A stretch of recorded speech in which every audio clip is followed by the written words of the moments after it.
Hey, you ever see something on the rack and you know you don't really need it, but you just gotta grab it anyway?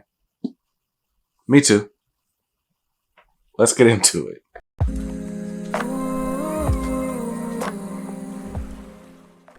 What's up, guys? BJ Kicks here. I buy comics, I read them, and I review them all for your viewing pleasure. So if you love comics like I do, consider subscribing.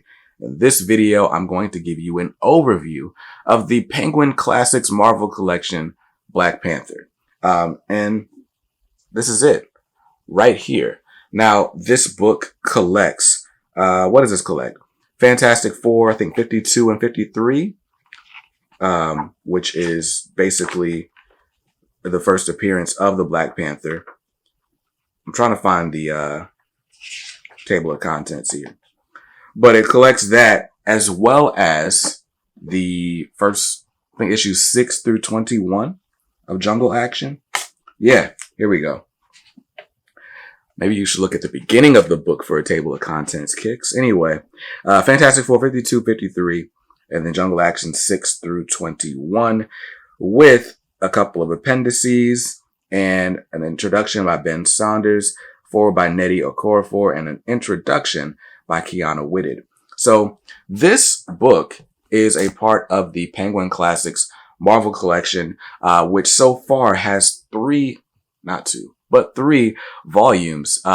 They've got an Amazing Spider-Man book collecting some of the Amazing Spider-Man's early appearances.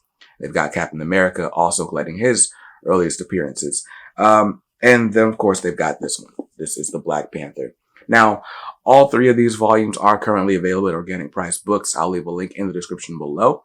And if you use my discount code, if you want to buy all three, use the code BJKICK, ship it together. You'll save 5% on that order off their already discounted prices. So don't say I didn't give you anything. But anyway, you can grab these books online. You can grab them at your local comic shop. You can grab them on Amazon, which is also online. I grabbed this one at my LCS because I did not think I needed to get this book. I was just like, this collects, the Black Panther early appearances. Well, there's already a Black Panther early years omnibus solicited that I've already pre-ordered. So that's going to collect all of that same stuff and a little bit more in an oversized format that matches all the other omnis on my shelf. But then I saw the book and I was like, that looks really good. And then I justified it by saying, well, whenever I get a coffee table, this will be a coffee table. This is a display piece. This isn't just a reading book. And here we go. So without further ado, let me go ahead and switch up the screen. I'm going to give you a full overview of this book and tell you why I think it's a great buy, especially if you're a Black Panther fan. Wakanda forever. Well, guys, here we are looking at the Penguin Classics Marvel Collection, Black Panther. Now, I'm going to try to make this quick because I'm still without AC and it's hot in here. I can't even lie to you. So right on the front, we've got this image, and I'm not sure who this image is by. I wonder if it says it in here. I got to assume it's by Rich Buckler, but I don't want to misattribute this image. But it's Black Panther, and you got this kind of gold. This isn't quite a foil texture, but it's still shiny though. So that's cool. So you got that. Right off the bat, let's just take a look. We've got this beautiful spine with that same sort of like shiny, it's like a matte metallic finish, which is a weird thing to say, but that's what it is. And on the back, we've got a panel from inside showing Wakanda, the city center. Very cool stuff, right? So that's dope. Cover price on this is $50 if you're in the United States. Cover was designed by David Lippman. Doesn't mean he drew it. It just means he laid this stuff out, which is awesome. Now, before we get into it, a couple things to note. This book is like a matte black, and it's kind of like, this black material is like wrapped around the hardboard. And this book seems to be, I don't know if it's fragile or what, but mine came from the store in the shrink wrap. I took it out of the shrink wrap and it looked like this, fresh from, the factory or whatever. There wasn't a rip in the shrink wrap, so this just happened on the line, I guess. So something to be aware of. It's not something I'm going to take it back to the store for, although, I don't know. I've been known to be nitpicky. I may end up just buying a second copy of this. So there's that. And then the last thing to note, we've got these beautiful gold gilded pages. I wonder if the light here really shows it well. But you see how golden and how shiny that is. So that's dope. There's some extras. Now, I don't know if this is a local comic shop exclusive, but let me show you something real quick.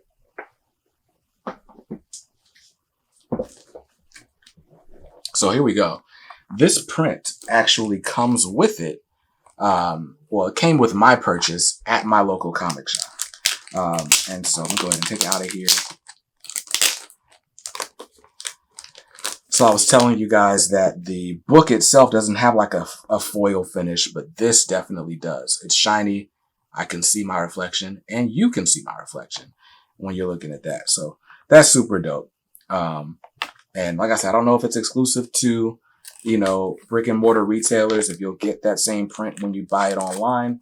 But I literally bought the book, and then the clerk at the shop said, "Oh, that comes with this," and went and grabbed it out of like a different box somewhere. So yeah, that's something to note. Quick size comparison, because people always care about that. This book is technically oversized. It's not a standard size hardcover. How do I know? Because this is a standard size hardcover, and you can see it kind of fits inside it. It's a little bit wider than a standard size hardcover, but it's also a little bit shorter than an oversized hardcover. So I'll put this on top since it's the shorter one. So if you're asking me what I would call this, I'd still consider it oversized, but it's not going to go on the shelf and fit perfectly with all your omnis and stuff if you're an omnibus collector. But again, still oversized. I really consider this more of a coffee table book. And as a matter of fact, I purchased this because of that. Later on next month, September 6th, as we speak, or at the time of this recording, September 6th, we're getting the Black Panther Early Years Omnibus, which collects the same thing this collects and some more, but it's in that traditional omnibus trim size. So right off the bat, we got a bunch of creator bios. So Don McGregor, Rich Buckler, Billy Graham, Stan Lee, Jack Kirby, and then the people who did the forewords and other appendices, Nnedi Okorafor, Kiana Whitted, and Ben Saunders.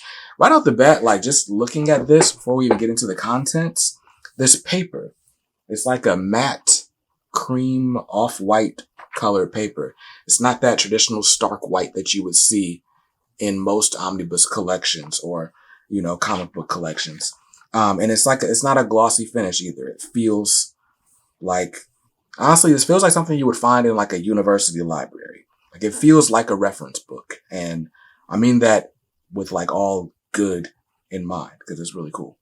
But anyway, so this is Black Panther. This is the third in the Penguin Classics Marvel collection.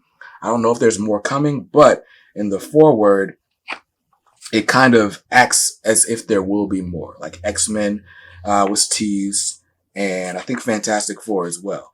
But so far, we don't have versions of those. It's just Spider-Man, Captain America, and this, Black Panther.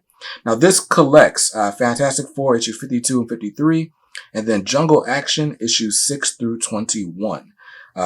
Mostly written by Don McGregor, if not all.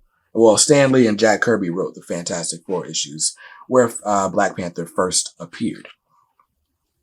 So that's cool stuff. Also, just so you know, there's a series introduction, there's a foreword, we'll get through that. But I was telling you guys that there's an omnibus coming out next month that collects all of this and more. If I'm not mistaken, it collects Jungle Action 6 through 25 or 26, the Fantastic Four issues, and a bunch of Avengers issues where T'Challa had joined the Avengers in his early years. But anyway, after the foreword, after the introductions, we get straight into it. And each issue starts with a little introduction like this. Fantastic Four 52, July 1966. This really feels like a reference book. And as you can see, these are reproductions on this paper. It's not trimmed to the edges of the board. It's not like a full bleed if we're using printer pre-flight speak.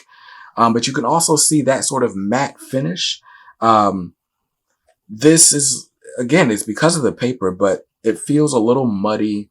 I feel like this is going to be a little bit clearer, a little bit cleaner in the omnibus edition that we get later this year. But I really do love the sort of archival quality that you get in this volume. The colors are muted. This feels like a cross between like the original newsprint that you would have found these issues on and like a more modern collected edition. This feels like a perfect medium in between. But as you can see, we're straight in Fantastic Four, and we see T'Challa making his first appearance, just beating the crap out of the Fantastic Four, which is probably the coolest thing. I mean, and then he reveals himself at the end, and you find out he was black the whole time. Oh, snap. So we got 52 and 53 by Stan Lee and Jack Kirby. And let's get past that. He definitely looks a bit like Sidney Poitier. Like just the haircut and all of it. That's interesting. But yeah, we got early appearances. I think now we're in the Jungle Action issues. Yes. Jungle Action issue 6, which appears to be the first appearance of Killmonger. Jerry Curl Killmonger, not the cool hipster dreads Killmonger. This is just, man, a relic of its time. But yeah, I don't know why I'm holding this. I'm so used to like keeping omnibus and having to hold it like this, but this is staying open fairly well, he says as the pages turn back on themselves. But yeah, so Jungle Action, we've got this map of Wakanda straight in issue 6. We've got the domain of the white gorillas, aka the Jabari tribe, as we learned later in Christopher Priest's run. Very cool. Very cool. I love that there's like a map and we know what's all there. The Tranquility Temple, the Palace, Panther Silo, the Chief's Tomb. This is interesting. This is interesting stuff. Great world building by Don McGregor. And all in all, you can see like there's a bit of gutter loss, like for all the nerds who read comics regularly and aren't just here because this is a new edition that you might have found in like a Barnes & Noble or a library somewhere. We tend to nerd out over the space between the pages and whether or not anything gets lost there. So you're going to have to kind of spread it a little bit so you can read the text, which is totally fine with me. Look at this art. This art is great. Jungle Action number 8. By the way, this is going to be the direct market variant for the Black Panther Early Years Omnibus that comes out next month. You can pre-order that at Organic Price Books. My link's in the description below. But yeah, so we got Panther's Rage continuing. So this is Don McGregor. And who is the artist? Rich Buckler with Klaus Janson on inks. That's cool. Malice by Crimson Moonlight. That's dope. I like that.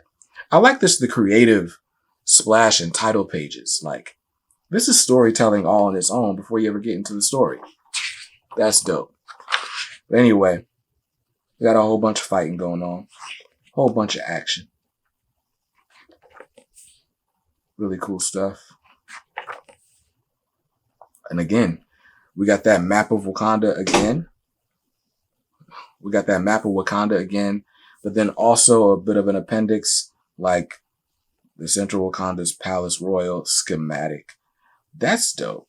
Again, a lot of world building going on. And it makes sense, right? Because the Black Panther is a relatively new character. He made his first appearance like 5 issues ago. So you really got to build the mystique around the character, build the story around the character, give people a reason to buy it, right?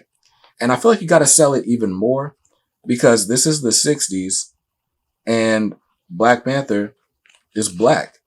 And the comic book buying audience is generally not. So a lot of fan service going on here. Look at this.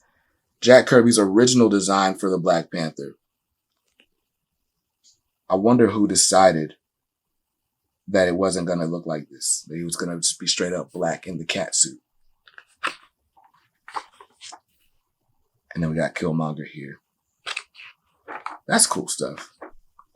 All right, so we're at Jungle Action 11.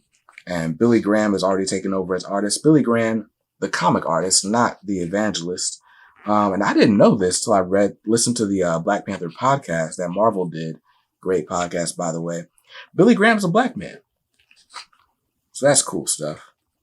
It's gotta be dope, like, to be a black person and basically be writing the first, like, seriously, like, regal black comic character, right? Like, this is interesting. This isn't like the blaxploitation stuff you got with Luke Cage and Black Lightning.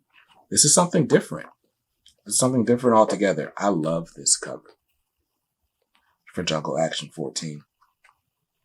But I wonder how it felt to be in the 70s, like, you know, in the Black Power movement era. Everybody's got, you know, afros and natural hair, Afro Sheen and Soul Trains on TV. All this is going on. And you are illustrating like the premier black character for Marvel Comics, the premier comic book company. I wonder if there's any Billy Graham interviews out there. I would love to listen to Billy Graham talk about that experience. Here we go, 1975, again with the title pages. They're just cool. These are just good. Love these silhouettes here.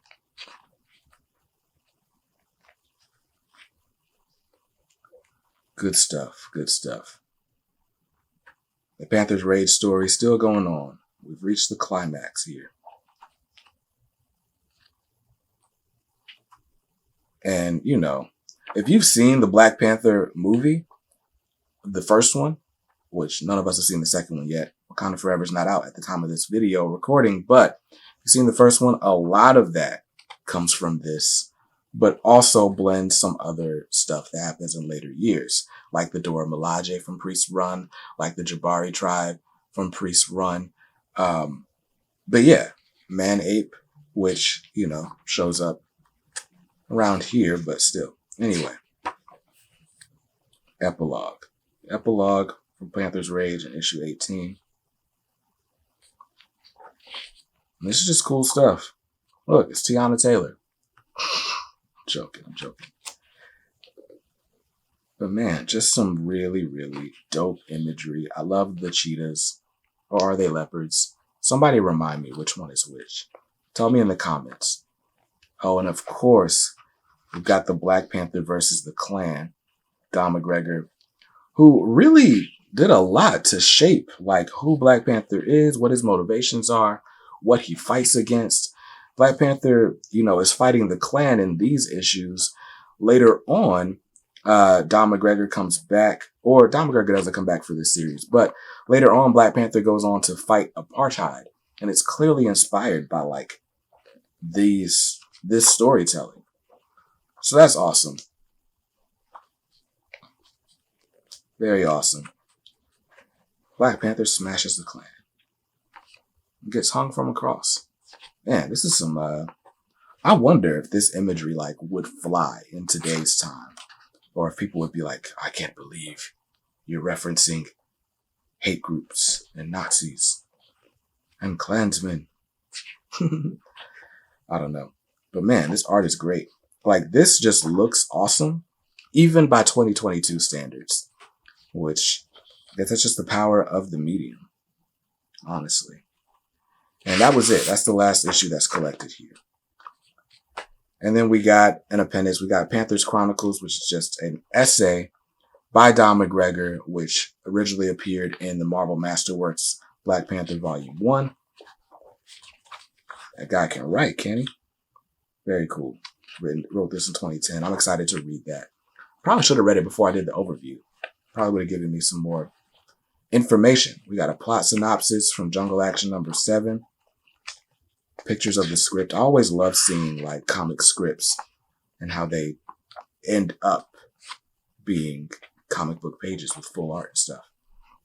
Suggested reading. The Black Panther by Christopher Priest. Black Panther by Reggie Hudlin. Black Panther, The Man Without Fear, the complete collection. And the Jack Kirby Black Panther Epic Collection, Revenge of the Black Panther. So yeah, basically is the rest of Black Panther's run. because they now on this page, they're recommending the Ta-Nehisi Coates run, the World of Wakanda Ta-Nehisi Coates run. Yeah, pretty much everything that's been written about Black Panther is in this recommended reading, which is cool, but also just highlights how little material Black Panther's had over the years. So, classic character, but hasn't always had a wealth of titles out there. So, Black Panther is one of those characters that you could literally read his story from beginning to end relatively quickly, a lot easier than you could do with Batman or Superman. So that's pretty interesting. I think I am going to try to read the full Black Panther publishing history. That's what I'm going to try to do. Anyway, got that page here. This is Man Ape, and here's Killmonger. That's dope. And that's the end of the book. So, look, if you're interested in this, it is still available at organicpricebooks.com. You'll get $10 off that retail price of $50. Use my code BJKicks. You'll save another $2 on that. And if you use the code BJKicks, ship it together to order 3 items or more, you'll save 5%. I would recommend grabbing this, Captain America, and Spider-Man, and save 5% on those and save yourself some money. Have some fun and support the channel while you're at it. So that's cool. That's going to do it for this review. I'm going to stop talking. I'm sweating. Can you see that? Let's get out of here, man. Hope you saw something you liked in this video, and if not, hey, that's cool. So you can always buy what you like. Just make sure you read what you buy. And be nice to others, because kindness makes the world go round. Peace.